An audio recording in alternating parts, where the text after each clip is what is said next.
اسلامی لشکر کو بار بار شکست کا سامنا کرنا پڑ رہا تھا، مگر وہ مضبوط اور زبردست قلعہ فتح نہ ہوتا تھا۔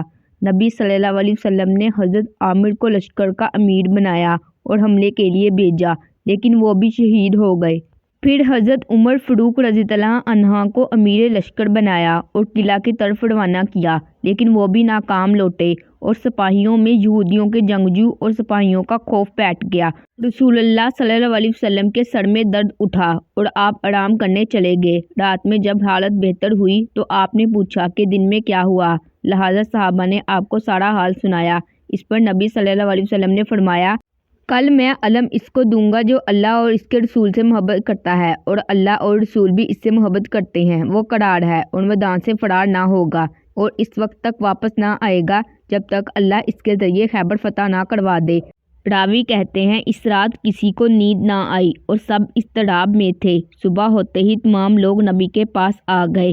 سب کی یہی خواہش تھی کہ جھنڈا ان کو ملے، مگر نبی صلی اللہ علیہ وسلم نے پوچھا کہ علی کہاں ہے؟ کسی نے بتایا کہ علی کی آنکھ میں بہت تکلیف ہے، اس لیے وہ آرام کر رہے ہیں۔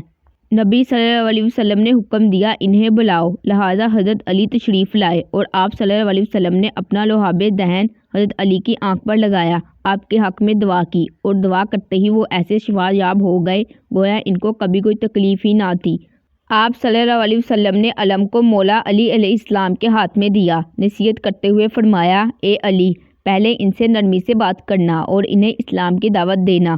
خدا کی قسم، اگر تمہارے ذریعے ایک آدمی میں ہدایت پر آ گیا تو یہ اللہ کی راہ میں ایک سرخ اونٹ صدقہ کرنے سے بھی بہتر ہے۔ اس غزوہ کو غزوہ خیبر کہتے ہیں، جو 7 ہجری کو مسلمانوں اور یہودیوں کے درمیان لڑی گئی، کیونکہ یہود نے دوسرے عرب قبائل کے ساتھ مل کر مسلمانوں کے خلاف سازش کر کے امن معاہدے کو توڑا تھا۔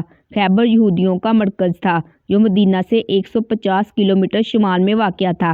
اس جنگ میں 10,000 یہودیوں کا سپہ سالار مرحب نامی پہلوان تھا، جس کا مقابلہ نبی صلی اللہ علیہ وسلم 1600 مسلمانوں کے ساتھ کر رہے تھے۔ ان کا قلعہ ایک اونچی پہاڑی پر بنا ہوا تھا جس کا دفاع اور دیوار بہت ہی مضبوط تھا۔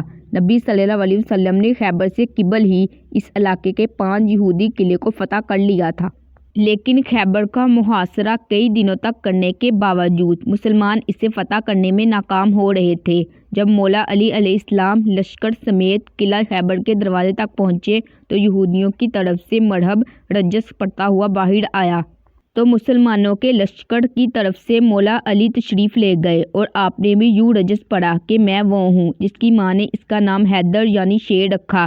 مرحب نہایتی قدآور اور چٹان جیسا وحشی جنگجو تھا، جس کی ہیبت سپاہیوں کے دل و دماغ میں بیٹھی ہوئی تھی اور یہ مقابلہ نہایتی سخت نظر آ رہا تھا، لیکن شیر خدا حضرت علی رضی اللہ عنہ نے چند ہی ضرب لگائی اور ذوالفقار کے دار سے کچھ ہی لمحوں میں مرحب کا کام تمام کر دیا۔